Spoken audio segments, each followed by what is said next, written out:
Hello and welcome to our podcast on the purposes of government. This is a pretty foundational setup as to, do we even need government? And if we do, how does that come about? And if we're going to have government, what is it supposed to do?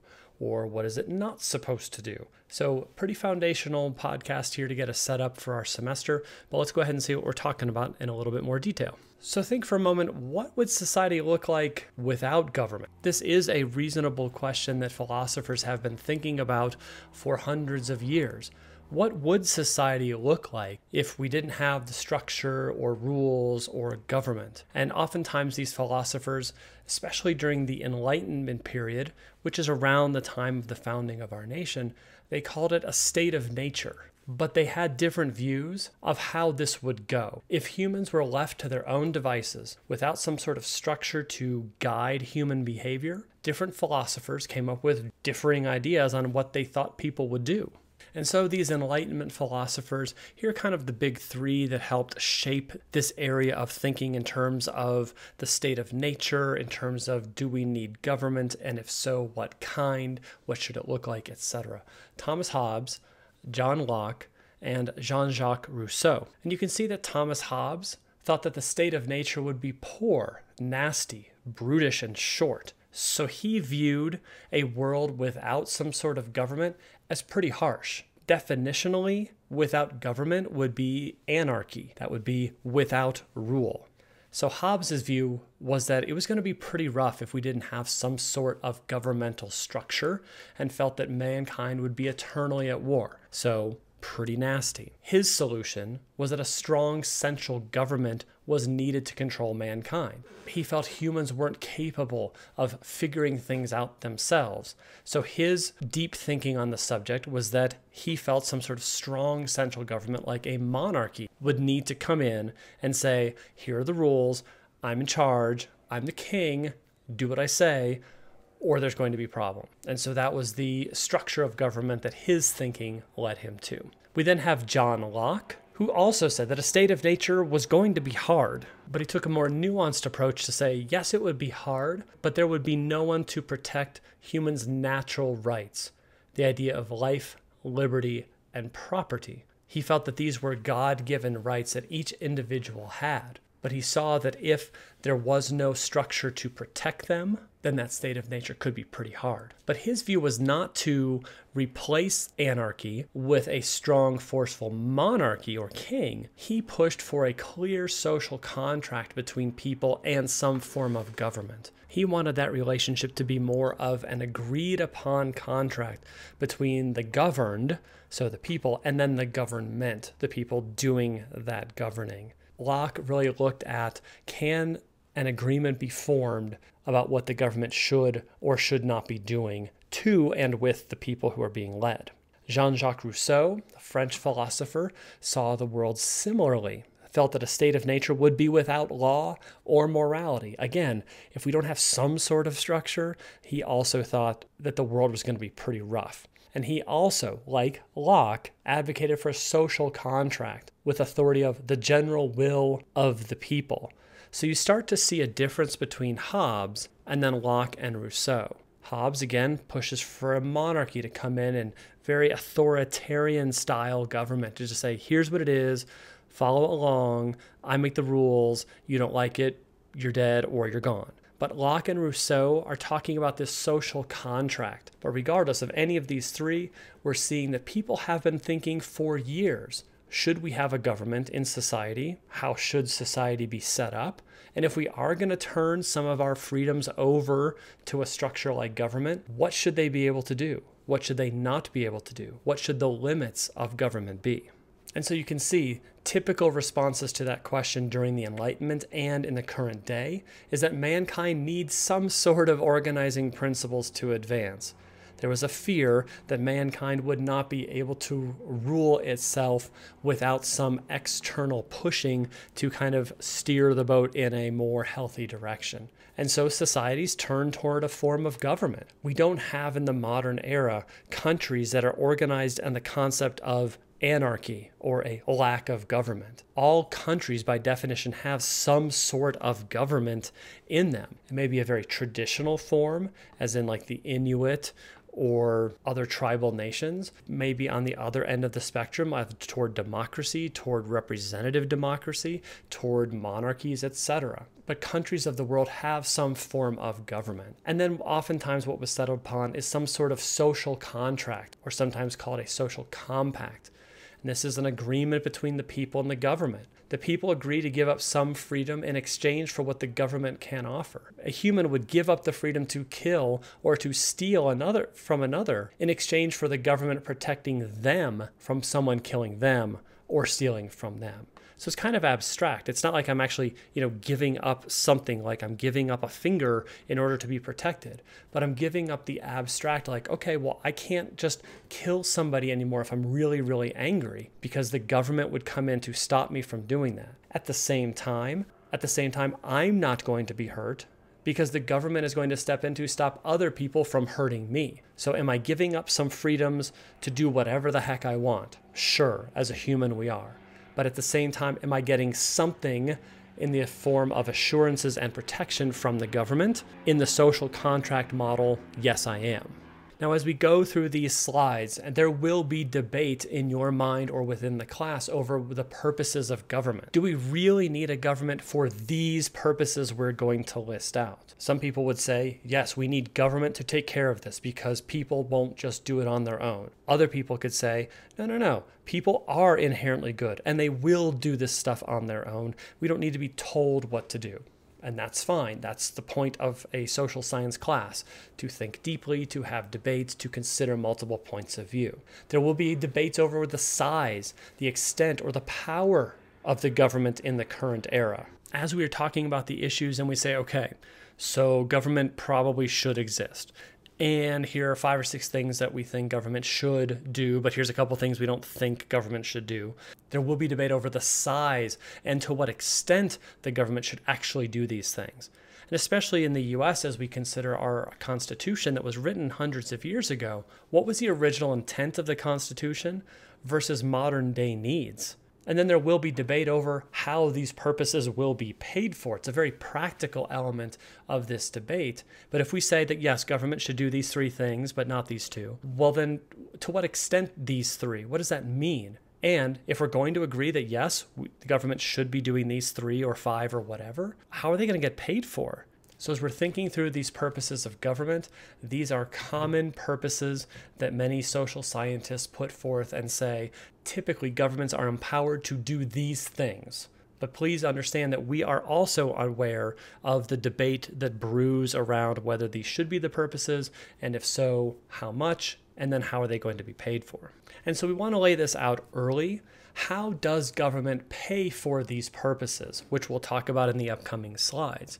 The government at all levels, that would be local, state, or federal, will use taxpayers' money to pay for or do all of these purposes. So if we were to say that one of the purposes of government is to protect the nation from outside threats by the use of an army, navy, air force, okay, then we agree that we're going to need a military service.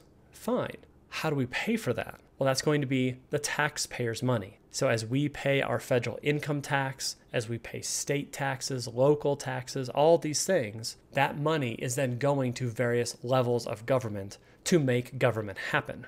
And so the bottom 2 bullets there, if we look at this and say we want the government to do more purposes, then it seems to reason that more tax money would need to be collected. If we look at this list and say, I don't know if the government should do all of these things, I think the government should do less, then conceivably less tax money would need to be collected overall. So don't let this image be overwhelming. This is an image of the political spectrum that we will talk about in a separate podcast in specific. But there is a construct out there that we use of a political spectrum, kind of a left to right branching system that political scientists use to categorize how people tend to view roles of government roles of people in society and the interaction of the two. And you have all kinds of terms describing where people fit on this spectrum. It's not a black or white thing. It's not an all the way left or an all the way right thing. There are many nuanced positions along this spectrum, and people can move and change throughout the spectrum throughout their lives. Typically, people who want government to have more purposes, therefore government to be larger, and then more involved in people's daily lives, which then usually necessitates more taxes, tend to find themselves situated on the left-hand side of that political spectrum. So they might be labeled with titles of liberal, progressive, left-wing, perhaps even radical, depending on how far left they are. And the same thing goes for those who typically want the government to do fewer things, therefore the government to be smaller, government to be less involved in people's daily lives, and therefore potentially collect fewer taxes. Those are going to be folks finding themselves on the right of the political spectrum. And there might be labels like conservative, libertarian, radical, reactionary as well for people on the right-hand side of the spectrum. And so as we're talking about any of these governmental philosophies or governmental decisions, we want to loop in another layer and talking about economics. Now, I know we oftentimes think economics is just the study of money, but economics is bigger than just money. It is the study of scarcity, where basically the concept that there isn't enough of anything to go around to completely satisfy all human desires or wants. So choices have to be made. But when we make a choice, we're going to want to look at the costs and benefits of those choices. And so costs and benefits are examined from the decision maker's perspective. So for example, what appeals to you, and you determine what is a cost or a benefit to you. So if we're looking at this and your initial thought is, so I really like it when A, B, C, D, E, F, G are things that are taken care of by the government. Okay, so that might put you to the left on the political spectrum.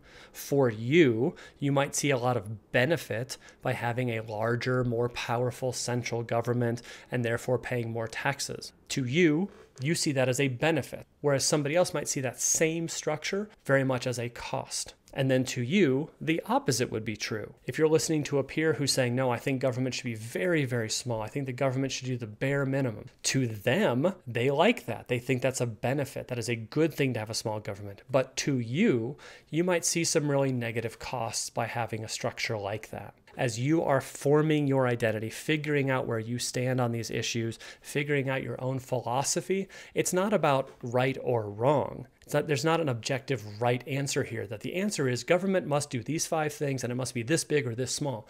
That's not possible. As you are figuring out what you choose to believe and where you fit in the world, there are costs and benefits to all of these. It's not that bigger government is all benefit and zero cost. And it's not that tiny, tiny government is all benefit and no cost.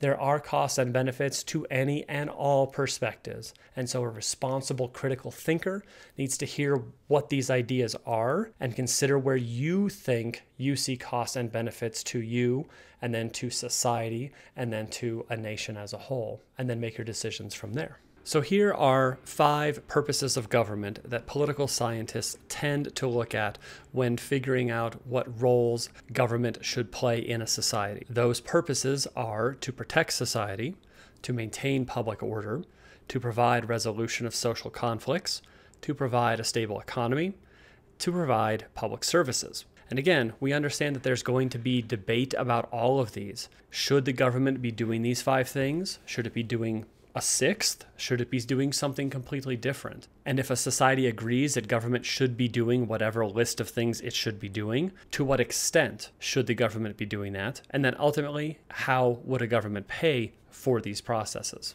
So that first purpose, to protect the society. When we're talking about this, we are talking about protecting the society from outside or external threats of violence or invasions. And so if the government has chosen to take up this purpose, then the government is going to provide something like the military or the intelligence services, all of those groups that gather information about potential threats so that they could stop them ahead of time. But if those threats do form and do actually launch an attack upon the homeland, then the military would be there to defend that homeland from outside threats of violence. Some examples of those throughout history: Pearl Harbor attack that brought the United States into World War II, the 9/11 attack in 2001, or other terrorist attacks. But then we also have the concept of cyber attacks, where no bullets are fired, no bombs are dropped, but an outside group is launching some sort of attack upon our computer system or the internet that we may be using. A second purpose of government that a society may place in the hands of government is to maintain public order. And so this is different from the first one, because here this is protecting the society from internal threats of violence. So whereas the first one was protecting the society from outside threats, here we are looking at internal threats. So the idea of people within a country potentially hurting other people within that country. And so if a society has chosen to give government this responsibility, the government would then probably provide some sort of police force, and then the law and court system once somebody has been arrested for some sort of crime that they committed. There are people who commit crimes against other people: theft, burglary, murder, arson. So any of those things where citizens are hurting other citizens in a criminal fashion, that's going to be this idea of maintaining public order. That will be the government's job to step in and say, murder is not okay. If somebody does commit that crime, the police would arrest them, they would be turned over to the court system, and those are parts of the government that are protecting citizens from other citizens. A third purpose that may be turned over to government for them to take care of is the idea of providing resolution of social conflicts. Now, this is going to be different from example 2, which is protecting citizens from criminal conflicts. Those go into the legal system there. But here we have the idea of social conflicts, protecting society from conflicts between groups. And so if society does decide to turn this responsibility over to the government may use the police and the laws and courts again, but this is going to be slightly different than the last purpose, which is where there's a criminal proceeding. Here we may be using this part of government, the police and the courts, to help quell social conflicts where nobody has necessarily committed a crime, but there are differences of opinion on topics. There are different views about how society should be run, and government may need to step in there in order to maintain the peace. And so an example of providing resolution is the idea of potentially keeping protesters on different sides of an issue separated, allowing each side to exercise their rights to protest, to allow them to exercise their rights for free speech. But as tempers flare, as people get heated about what they value and what they don't, oftentimes societies have turned to government to say, hey, can you please step in and keep the protesters of this issue on this side of the street and keep the anti-protesters of that same issue on the other side of the street? We have, again, made that social contract with the concept of government that we as individuals have given up a little bit of individual freedom to say, well, we're not going to stand here in exchange for the police keeping all of us separate, allowing us to keep our rights, allowing us to not get hurt from people who think differently than we do. A fourth purpose of government that some societies choose to hand over to the government in various levels is the idea of providing a stable economy. As we look at our classification system and we are looking at things that are political or economic or social, here we have the potential of something political, like the government, intervening and interacting with something that is economic, so the economy. In societies that have chosen to turn over part of their economic regulation to government, this is where we may see government providing protection for private property. The government might also get involved in terms of protection for trademarks, copyrights, and patents. So if somebody invents something and then some other inventor steals that idea, who is going to enforce that the first company actually developed that idea or that product? The government might also use a Federal Reserve System, so in terms of a nationalized federal level banking system. Government could also employ fiscal and monetary policies and help regulations for businesses. In the 1800s, government was expected to leave the economy alone. So here we have 1800s United States, where the purpose of government was not to get involved in the economy, and the economy was to take care of itself. And so this free market would rise and fall on its own, There would be great times, which we call booms, and there would be really bad times where a lot of people found themselves unemployed, and we would call those busts. So there was this cycle of the economy. But at this point in American history, society did not ask government to intervene that much in the economy. But as we progressed into the 20th century, the 1930s, 2008, 2020 serve as great examples of this, society did employ the government to get involved in the economy. And people did turn to the government to even out some of those ups and downs by stepping into the economy rather than leaving it completely unregulated and just standing on its own. Society empowered government in some of these historic times to step in and help society remain more stable. Additionally, we see government regulation in certain areas of the economy. When the government says people have to check the meat before it is sold, that is the government providing for a stable economy. And then our last purpose that government may do, if a society empowers them to do so, is the idea of providing public services. And public services are services that benefit all citizens, regardless of whether those people can pay for them. And so some societies have asked government to do things like provide public transportation, public schools, libraries, parks, roads and bridges. And this concept of welfare or some sort of safety net protection, where if somebody is struggling in society and that person cannot survive on their own at a certain level in that free market because they can't work, either because they're incapacitated or they are too young or too old, oftentimes societies will turn to government to say, please help those people with safety net protections so that there's a improving level of decency for how people survive if they can't compete on their own merits in that free market. And so if societies choose to ask government to provide those public services, what do those look like? Look at cities, look at nations where public transportation is there. Now, yes, you may need to pay a fee to ride the light rail down in Denver. You may need to pay a fee to ride a train across France. But that system was probably provided by, built by, organized by the government rather than a private corporation. Additionally, public schools and parks, you're probably sitting in a public school right now. The government has stepped in to provide this public good because we understand that an educated populace, people who have gone through schools, tend to do better in the long run. And so the government has seen a need for that to happen. And so how do we educate people? Public schools. We also see safety net programs in place. Programs like Social Security, Medicare, Medicaid, and then this umbrella term of welfare. So what happens when citizens can't make it on their own for a variety of reasons? Has society asked government to step in and help those people? And so these are examples of those public services.